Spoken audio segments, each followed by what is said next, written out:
Hey everyone, welcome to computer MCQs. तो चलिए फटाफट हम लोग क्वेश्चंस देखते हैं। तो हमारे पास फर्स्ट क्वेश्चन है आपके पास, the word computer comes from the word compute which means. बोला गया है कि आपका जो कंप्यूटर जो है वर्ड वो आपको कंप्यूट वर्ड से लिया गया है। इसका मीनिंग क्या होगा? ऑप्शन से आपके पास ऑप्शन है to assume, to input, to combine, to calculate और टू ऐड। दैट इज़ आपका जो पहला ऑप्शन है वो एज्यूम करना, दूसरा है आपका इनपुट देना, तीसरा आपका कंबाइन करना मतलब ऐड करना, और कैलकुलेट मतलब फॉर कैलकुलेशन पर्पस, और ऐड मतलब एडिशन। तो कंप्यूटर जो वर्ड आपका कंप्यूट से लिया गया है उसका सही आंसर होगा कैलकुलेट करना, टू कैलकुलेट। ठीक है, ये आपका लैटिन वर्ड है कंप्यूट। ठीक, तो ऑप्शन डी सही आंसर होगा इसका। चलिए नेक्स्ट क्वेश्चन देखते हैं। नेक्स्ट क्वेश्चन है आपके पास, कंप्यूटर इज और एन। आपका ऑप्शन से monitoring device, B input device, C electronic device, D battery and E none of these. तो आपका जो ये कंप्यूटर है ना, ये आपका कंप्यूटर एक इलेक्ट्रॉनिक डिवाइस है, क्योंकि ये छोटे छोटे माइक्रो प्रोसेसर्स, चिप्स और सीपीयूज वगैरह जितने भी इसमें होते हैं, जितने भी डिवाइसेस होते हैं कंप्यूटर में, छोटे छोटे कंपोनेंट्स, वो सब आपका आईसीज से बने होते हैं, इंटीग्रेटेड सर्किट्स। और ये इंटीग्रेटेड सर्किट्स आपका किसके अंतर्गत आता है? ये इलेक्ट्रॉनिक डिवाइस के अंतर्गत आता है। तो computer is an electronic device, option C is the right answer. Next question है very important question, dash is the father of computer. तो उसमें गौर करने वाली बात है। Father of computer Charles Babbage है। तो चार्ल्स बेबेज के लाइफ के बारे में थोड़ा जान लेते हैं। तो चार्ल्स बेबेज ने आपका 1830s में मीन्स 1833 में आपका एनालिटिकल इंजन बनाया था। ठीक है, एनालिटिकल इंजन जो आपका स्टीम पावर है, मतलब ये भाप इंजन था एक एनालिटिकल इंजन, और इसको हम लोग फर्स्ट कंप्यूटर मतलब फर्स्ट मैकेनिकल कंप्यूटर के रूप में भी देखते हैं। ठीक है, first ever computer analytical engine Charles Babbage द्वारा बनाया गया था।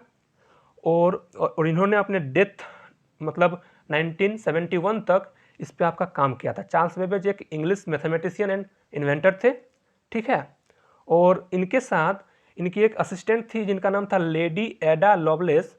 वो उन्होंने आपका क्या किया था, एक प्रोग्रामिंग लैंग्वेज लिखा था, मतलब मैथमेटिकल कैलकुलेशंस वगैरह करने के लिए इस एनालिटिकल इंजन में। तो ये जो लेडी एडा लवलेस थी, इनको हम लोग फर्स्ट कंप्यूटर प्रोग्रामर भी बोलते हैं। ठीक है, तो आपको देखिए ये फादर ऑफ कंप्यूटर के साथ आपको ये पता चल गया कि फर्स्ट कंप्यूटर प्रोग्रामर कौन थी आपकी, तो वो आपकी लेडी एडा लवलेस थी। ठीक है, तो who is the father of computer? तो Charles Babbage is the father of computer. ठीक है, इन्होंने 1833 में आपका एनालिटिकल इंजन बनाया था, इसलिए इनको फादर ऑफ कंप्यूटर कंसिडर किया जाता है। ठीक, चलिए आगे देखते हैं। नेक्स्ट क्वेश्चन इज आपका पास है IBM स्टैंड्स फॉर। तो IBM का फुल फॉर्म होता है आपका इंटरनेशनल बिजनेस मशीन। ये जो है आपको 1911 में इसको इस्टेब्लिश किया गया था, और इसको हम लोग बिग ब्लू के नाम से भी जानते हैं। ठीक है, इसको निकनेम दिया गया है बिग ब्लू। ठीक, ये आपका बेसिकली क्या करता है, ये आपका इसको सबसे पहले आपको देखिए, ये आपका computer software hardware and IT consultant company है फिलहाल अभी। और ये आपका जब शुरुआत में किया गया था तो ये CTR कंपनी थी। ठीक है, CTR computing tabulating recording company थी। ठीक, और इनके आपके जो मतलब फाउंडर थे वो थे आपके चार्ल्स रेनलेट फ्लिंट थे, और इनको खोजा गया था, मतलब कहाँ पे इसको फाउंड किया गया था, तो एंडीकोट न्यूयॉर्क में। एंडीकोट एक गांव का नाम है जो न्यूयॉर्क में है, और अभी फिलहाल इसका हेडक्वार्टर आपका यूनाइटेड स्टेट्स न्यूयॉर्क में आर्मोंक नाम के जगह पे अभी है। ठीक है, और 1911 में इसको स्टैब्लिश किया गया था, और 1924 में इसको IBM इंटरनेशनल बिजनेस मशीन नाम दिया गया था। ठीक है, तो उस हिसाब से IBM stands for option B international business machine is the right answer. Next question है आपके पास, who is the chief of Microsoft. ठीक है, तो ऑप्शन से आपके पास Babbage, Bill Gates, Bill Clinton, Bush and none of this. तो अभी फिलहाल हमारे पास ये करंट अफेयर्स से रिलेटेड है। चीफ मतलब यहाँ पे CEO, चीफ एग्जीक्यूटिव ऑफिसर जो है माइक्रोसॉफ्ट के, अभी वो इंडियन ही है, सत्या नडेला, ठीक है। तो वो आपका चीफ ऑफ माइक्रोसॉफ्ट है, तो इसका आंसर आपका नॉन ऑफ दिस होगा और सही आंसर होगा आपके पास सत्या नडेला, ठीक है। नेक्स्ट क्वेश्चन देखते हैं हम।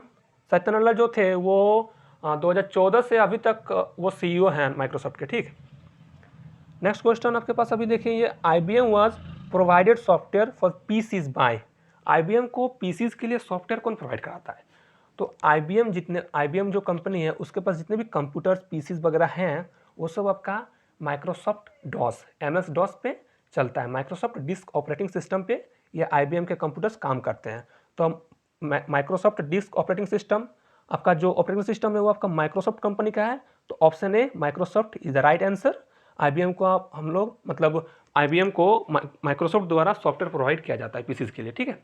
तो Microsoft is the right answer.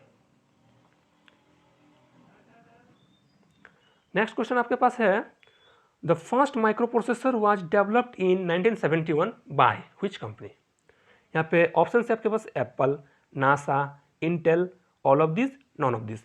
तो देखिए जो फर्स्ट माइक्रो प्रोसेसर था ना उसका नाम था आपका इंटेल 4004, ठीक है, 4004। तो ये इंटेल 404, इसको बनाया क्या किसने था? तो इसको बनाया था अमेरिकन टेड हॉप, ठीक है, अमेरिकन टेड हॉप ने इनको बनाया था।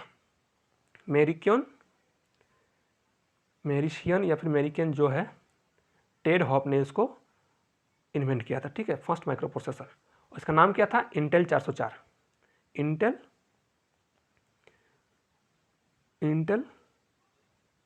404 नहीं, 4004 है वो, इंटेल 4004 टेड हॉप ने बनाया था और ये कंपनी थी आपकी Intel. Option C, the first microprocessor was developed in 1971 by Intel. Okay, next question आपके पास है, अ पर्सनल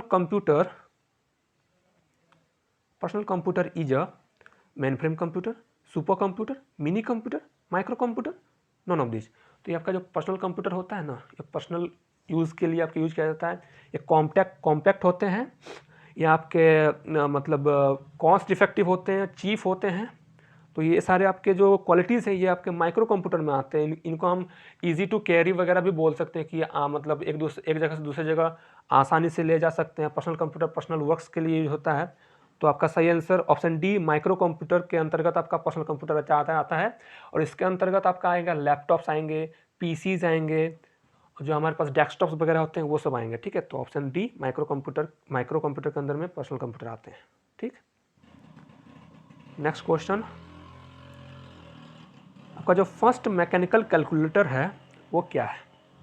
ऑप्शन है आपके पास abacus, Napier's bone, Pascal line और stepped reckoner, none of this.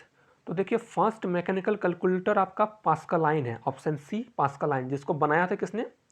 तो ब्लेज पास्कल ने इनको बनाया था, ठीक है। पास्कल ने ये इन्वेंट किया था, फर्स्ट मैकेनिकल कैलकुलेटर को ब्लेज पास्कल ने बनाया था और वो आपका पास्कल लाइन नाम दिया था उसको, ठीक है। तो mechanical calculator Pascal line, option C is the right answer.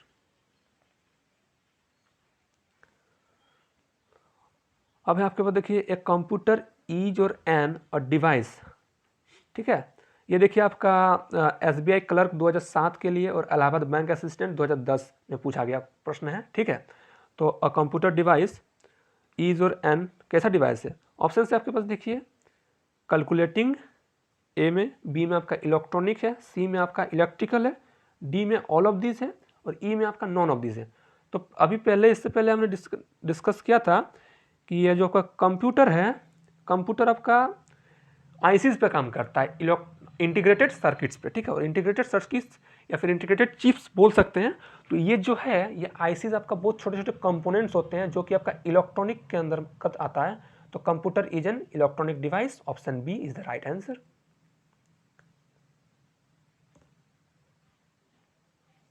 Next question है आपके पास, electronic device operating under the control of instructions that can accept and process the data, produce output and store the results of future for future use, ठीक है।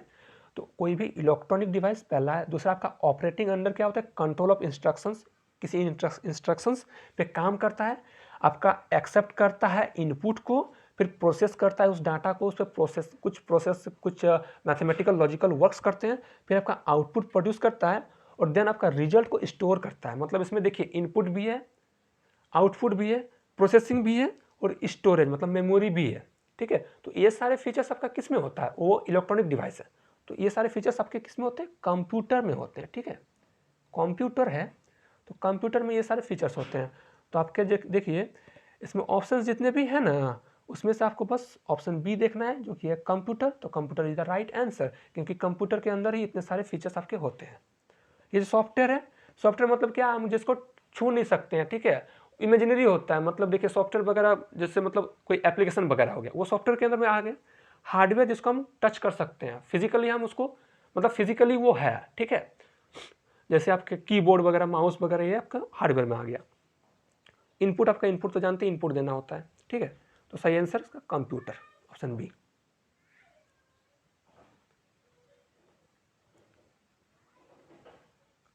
Next question देखिए आपका, input output and processing devices group together to present. ठीक है, पिछला वाला question के similar ये क्वेश्चन है। ठीक है, इसमें देखिए आपका इनपुट आउटपुट और प्रोसेसिंग डिवाइस को ग्रुप करके हम क्या बनाते हैं, कंप्यूटर सिस्टम बनाते हैं भाई। तो ऑप्शन डी आपका जो कंप्यूटर सिस्टम है वो आपका सही आंसर होगा। बाकी आपका इसमें ऑप्शंस देखिए, mobile device, information processing system, circuit board and none of the above. But इनको नहीं देखना, हमें देखना है कंप्यूटर सिस्टम को, क्योंकि ये सारे फीचर्स एक साथ टुगेदर में कोई कंप्यूटर सिस्टम ही बनाता है। ठीक, ये देखिए आपका SBI क्लर्क 2009 में पूछा गया है प्रश्न है ये। ठीक,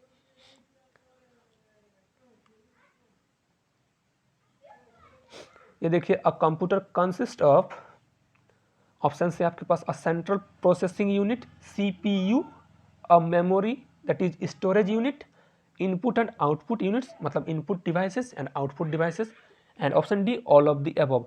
तो ये देखिए ये तीनों आपके पास, मतलब ये CPU भी होता है, मेमोरी भी होता है, इनपुट आउटपुट डिवाइसेस भी होता है। तो आपका option D, computer consist of a central processing unit, a memory unit and input output units too. ठीक है, तो all of the above is the right answer.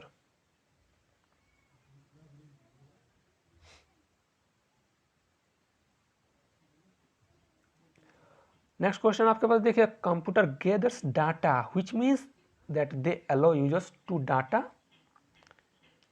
ठीक है, व्हिच मींस आपका कंप्यूटर जो गैदर करता है डाटा को, वो एक्सेप्ट करता है। गैदर मतलब इकट्ठा करना होता है। ठीक है, तो computer gathers data which means they allow users to data, क्या करने के लिए, इनपुट करने के लिए ना, डाटा को वो इनपुट करने के लिए अलाउ करता है कि आप मेरे में डाटा इनपुट कीजिए, तब ना हम उसको इकट्ठा करेंगे, फिर उस पर प्रोसेसिंग करके आपको आउटपुट देंगे। तो डेट इज आपका देखिए computer gathers data which means that they allow users to data. तो option B to input, which means computer allows to input data by the users, मतलब वो एक्सेप्ट करता है डाटा को जो कि यूजर्स द्वारा इनपुट किया जाता है। Option B is the right answer, input is the right answer. Next question है आपके पास, dash is processed by the computer into information. तो देखिए कंप्यूटर का जो प्रोसेसिंग वाला काम होता है ना, वो 3 स्टेप में होता है। 3 डब्बा बनाते हैं, फिर हम जाएंगे ऑप्शंस के पास और आपको सही उत्तर मिल जाएगा। ठीक है, ये 3 डब्बे देख लीजिए, ये आपका P लिख रहे हैं यहाँ पे प्रोसेसिंग के लिए, यहाँ पे इनपुट के लिए I लिख रहे हैं, यहाँ पे O लिख रहे हैं आउटपुट के लिए। तो यहाँ पे हमको डाटा है, यहाँ पे आपका इंफॉर्मेशन है, और यहाँ पे कुछ मैथमेटिकल वर्क हो रहा है, कुछ लॉजिकल वर्क हो रहा है। ठीक है, प्रोसेसिंग हो रहा है। तो कंप्यूटर आपका जो होता है वो यूजर से इनपुट लेता है, देन आपका वो कंप्यूटर के अंदर में जो CPU होता है वो आपका प्रोसेस करता है उस डेटा को, रॉ मटेरियल को। रॉ मटेरियल्स मीन्स जो इनपुट दिया गया उसको हम डेटा बोलते हैं, और जो इनपुट के ऊपर जो भी वर्क होगा कंप्यूटर के अंदर में, प्रोसेसर में CPU जो वर्क करेगा, जो लॉजिकल मैथमेटिकल वर्क होगा, उसके बाद जो हमको रिजल्ट मिलेगा, that result is called information, जो आपको आउटपुट के तौर पर डिस्प्ले या फिर किसी भी फॉर्म में आपको मिलता है। ठीक है, तो data to information conversion processor करता है, इनपुट टू आउटपुट में चेंजेस। ठीक है, तो data is processed by the computer into information is the right answer. Options देख लेते हैं, डाटा है कि नहीं। ऑप्शन से आपके पास देखिए numbers, processor, input, data and none of the above. तो ऑप्शन डी, डेटा को हम इनपुट देते हैं जो कि प्रोसेसर द्वारा आउटपुट में हमको रिजल्ट मिलता है इन्फॉर्मेशन के तौर पे, ठीक है। तो data is the right answer. तो दोस्तों आज के लिए बस इतना ही। थैंक्स फॉर वॉचिंग, और हमारे चैनल को सब्सक्राइब करना ना भूलें और लाइक ज़रूर कर दीजिएगा वीडियो को, ठीक है।